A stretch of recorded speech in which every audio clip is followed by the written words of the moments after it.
Hi friends, எல்லாமே நல்லா இருக்குங்களா? இன்னைக்கு நம்ம வெந்தயம் கீரை எப்படி வளர்க்குறத பார்க்க போகிறோம்.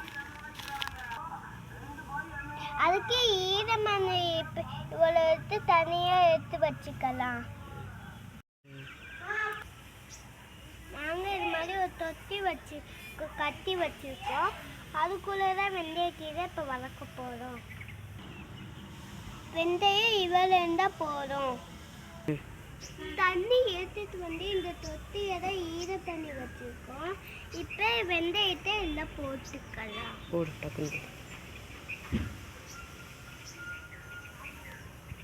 எந்திரிச்சு போடு, எல்லா பக்கமும் போடு.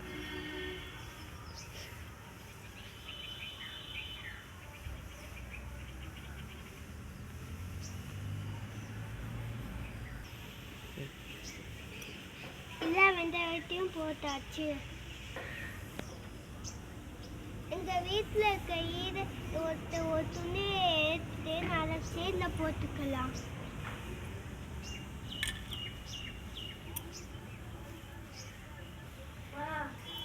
இது மேலே தண்ணி தெளிச்சுக்கலாம். எல்லா பக்கமும் வர மாதிரி தெளிச்சு.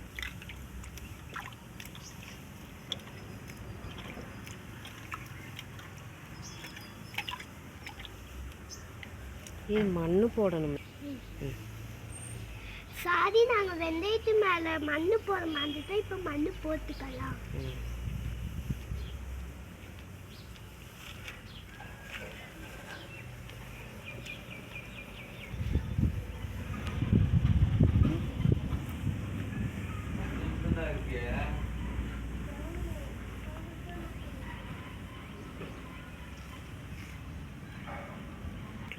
எல்லா பக்கமும் பல மாதிரி தொச்சுக்கலாம்.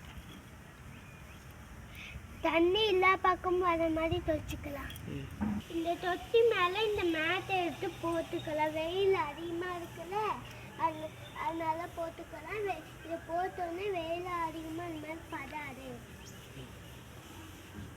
2 மணி நேரத்துக்கு ஒருக்கா இது மாதிரி தண்ணி தெளிச்சுக்கிட்டே தான் இருக்கணும். தெளிக்காமல் விடக்கூடாது. நாளைக்கு பார்க்கலாம் எப்படி வந்துருக்கு. ஹாய் ஃப்ரெண்ட்ஸ், நேற்று நம்ம வெந்தய செடி வளர்க்கணும்னு சொன்னோம்ல. நேற்று நாங்கள் எடுத்து பார்த்தோம், வளரல. இப்போ எடுத்து பார்ப்போம் எப்படி வந்துருக்கு.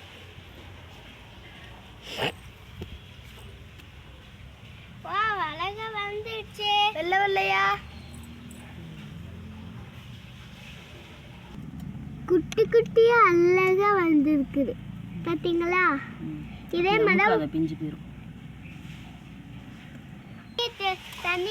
தண்ணி தெளிச்சு விட்டு மறுபடியும் மூடி வச்சுக்கலாம். பொறுமையா தொழி.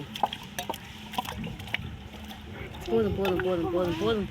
மறுபடியும் மூடி வச்சுக்கலாம். இது மேலே கொஞ்சம் தண்ணி தெளிக்கணும். துணிக்கு மேலேயே தெளிச்சு விடணும் லேசா அப்படி.